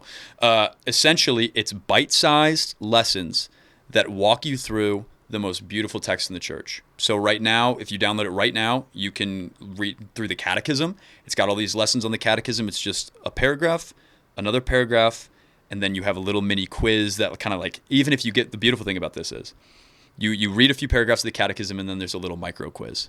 If you get it right, cool. You know what you just read, you move on. If you get it wrong, there's a little Creedo Says segment where it explains to you why exactly that's not what we believe, and this is what we believe. And it cites the paragraphs so you can go back and look at it, and then we move on. So there's actually no penalty for getting it wrong. It just explains it to you, and then you can move on to the next section. Will it bring it back, like, eventually, like, when you're getting quizzed, will it, like, bring it back? Can you restudy it, I guess? I mean, you can go back into the lesson at any time, right? You can just go back and reread that paragraph. And also, another great part is the entire Catechism is available on this app just to read. I mean, it's just all on there to read. You can scroll through. There's a button where it'll automatically summarize any paragraph. If it gets too overly complicated, you can just click it, and it'll summarize it briefly. It pulls down from this database of all these summaries, which is great because if my eyes start to glaze over and I don't want to read saith and knoweth, which sometimes is in the Catechism, it's beautiful, but sometimes I just want to get the information. Tap summarize, there you go. But the main meat of this app is just these kind of Duolingo bite-sized courses taking you through the text. Right now there's the Catechism, but I'm working on right now courses for the Imitation of Christ and Augustine's Confessions and Story of a Soul and the Bible. There's Bible courses out there now for the entire Bible, and the Summa, which is going to be a little harder to build, but it all exists. The framework exists. I'm just building the courses. And so eventually you'll be, and right now it's the Catechism's on there, but you can go on there and take these little bite-sized courses if you have a minute in your Uber or your bus or whatever, just like Duolingo, and you can learn something about the Catechism in the beautiful original text, have your daily fun quizzes, you level up, it's gamified, you can unlock different avatars and things like that, right? It's just like Duolingo, but with the text of the Catholic Church. This is a challenge. This is a challenge I'm going to put out to anyone that listens to this. Instead of using your phone to play like Block Blast or which is fun though. Yeah. What is the other ones? The Candy Crush or whatever, Candy Crush or like any of those. A student got me kind of hooked on Block Blast for a while. I replaced it with Creedo, but yeah, that's what I'm saying. I actually like Block Blast. It's so fun. It's so Faustina. Shout out Faustina. You got me hooked on Block Blast. It's so fun. I literally I'll listen to books and play Block Blast. Yeah, it's bad. Yeah. Okay. Anyways, but instead of that, I am going to stop playing Block Blast. Yep. And I am going to start playing Creedo. Yeah. So this is a challenge to anyone to take. Let's do a month, 1 month. Love it. Of Creedo over whatever games. Block Blast. Yeah, whatever. And then you can use your app block or your block. What is it called? Is it called the block? Brick. Your brick. Your brick. Yeah. Yeah, to block the other brick games, so that we can learn the Catechism together. That's good. Well, it's so much fun. I mean, I enjoy it. I'll crack it open and I'll read through a few paragraphs, and then you unlock something and you're able to see. It's just that, like I said, when I was in college, I was obsessed with animations and user interfaces and just making things enjoyable to use. And so I just thought the Catechism deserved a better digital home. Because you can access the Catechism for free. That's the thing that excited me so much, is all these are already free online. Right. But what if we package them in a way that made them enjoyable to read for the user? Because they're beautiful and they're accessible, but they're not beautifully packaged in the way that Hallow packaged prayer, which doesn't dumb it down, but it brings it to you in a new way, All right, so you can find that on the web, and then you can find that on the App Store. Yep, you search Creedo. It's specifically, if you want to find it, no question, it's Creedo Know Your Faith is the full title, but if you look up Creedo, it should show up on the App Store for you. Awesome. And if anyone wanted to support you, so again, this is something really important to mention about you. So you're a focused missionary. Yes, ma'am. You are in charge of finding people that will support you throughout the year. So if anyone is wanting to support this, say you were a alumni of a fraternity and you just want to help support fraternity guys, or you just want to support Focus, where can people find you to help support you? So Focus makes it really easy. They have what is essentially Google search for all Focus missionaries. If you look up Focus, Focus, find a missionary, it'll bring you to this nice little search bar, and you just type in Caleb Burbach, which is CALEB BURBACH. And it would be beautiful if anyone wants to hop on the team. It's the best part. It's one of the hardest parts, but it's also the best part of being a missionary, is you get to encounter all these people who actually are driving you out to go out and be boots on the ground for mission. Yeah. It's the best thing ever. I've spent all summer, on phone calls calling the people who supports me, because the reality is I know so many of the people listening and so many of the people I've talked to would love to be the boots on the ground out there working with students, but everyone can't. I mean, if you have a family to support, if you're making the world go round in your law firm, you know what I mean? You can't step out and just let that all crumble to the ground. The world needs to be able to keep spinning. But just like Galatians and Paul, once Paul came to the Galatians and they realized that, Christ was really all that, they sent Paul out to then go to the Corinthians, I think. It might be the wrong order. But to go out to the next society and really help them to find what they've found. Yeah. And so I'm happy to be that boots on the ground, that guy who's actually going out there to do it. But the reality is people don't pay for Bible studies. They will never pay. None of my guys will ever pay to come to one of my Bible studies as good of a time as they have. You know what I mean? Yeah. And so, every dollar that I spend on a coffee for a student or, phone bill, rent, anything that allows me to do what I'm doing, all of it comes from donations. It's not me trying to top off. It's really the entire salary is driven by people who are willing to give monthly. And so, if anyone's willing to hop on the team, I'd be happy to give you a call too and talk to you about whatever. But find a missionary, Focus, Caleb Burbach is the name, and it's probably under the video somewhere too. So absolutely. Okay, so if you're someone that might be in the fraternity in Boise, or maybe you're interested in just learning more about Focus and you're a student, even if you're not with BSU, right, where can they, what kind of advice would you give them? And then where can they find you if they are close to BSU? Well, the advice I would give you if you're on a campus with Focus is go find a missionary, like immediately. They're the best. They will change your entire, my sister's encountering this right now. She's in Omaha, and she doesn't even go to the campus that has Focus, but I'm telling her, just go to the Focus Bible studies. Like, just go. They'll accept you. It's okay, you know? So I would just say find the nearest Focus missionary and talk to them, because their job is to make themselves accessible. If you don't know specifically who they are or where to find them, Newman Center is probably a good place to look if you have one of those, the Catholic Church on campus. But if even that's out of the question, if you don't know where that is, or you don't know if they have Focus, if you go on Focus's website, you can find any university that Focus is on, and their whole team will be there with phone numbers and contact information. So if I'm near, University of Nebraska, Omaha campus, I can look up Focus, University of Nebraska of Omaha. It'll pull up. The entire team will be there with pictures of them and their phone numbers and everything to be able to contact them.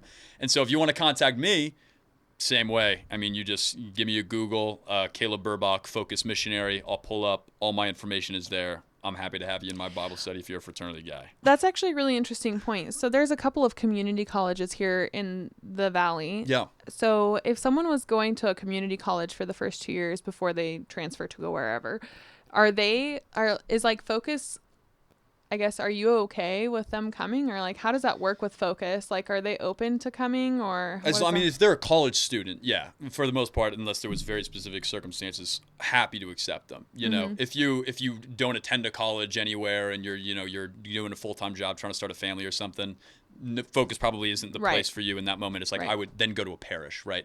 Those are kind of the two sections. If you're in college looking for Catholic community, Focus's arms are always open. If you've, graduated and you're out, you should go build a community in your parish, right. Essentially, because parishes need help basically everywhere. You Absolutely. know what I mean?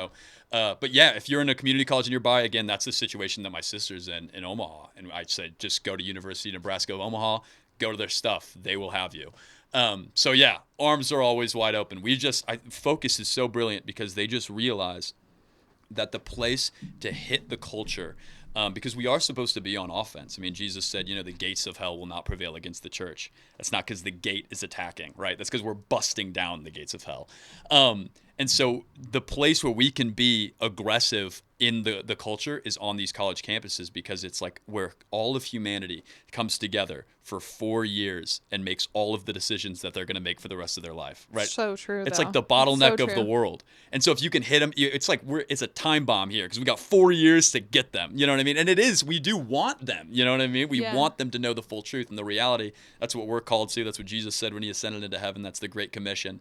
And so, yeah, if you're in a community college nearby, you are included in that. And so, come on by. Let's have a chat. I'd love to go out for coffee or whatever.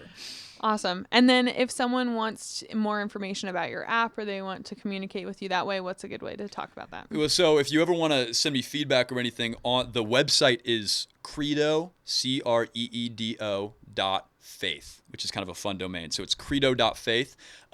If you look up the app on the App Store, it's a flame on a purple background. That's what it looks like. So it's not the gray app that will come up sometimes if you spell it wrong. It's the purple background with the flame.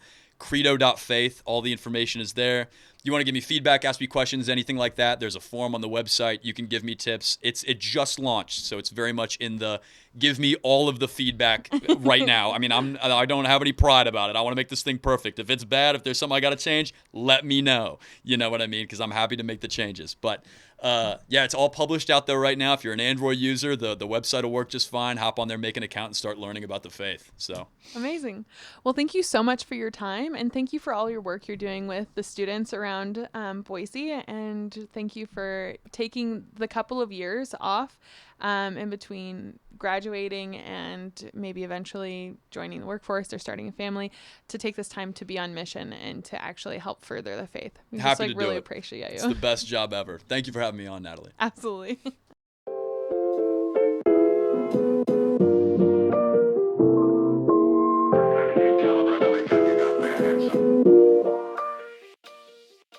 Thank you for tuning in to this episode of Desert Wanderers. If you liked it, give us a thumbs up as well as subscribe down below. We're produced by Salt and Light Radio, so you can find us on social platforms at Salt and Light Radio or Desert Wanderers Podcast. We produce episodes every week and we launch them for you on Wednesdays. So make sure to tune in for next week's episode and we'll see you then.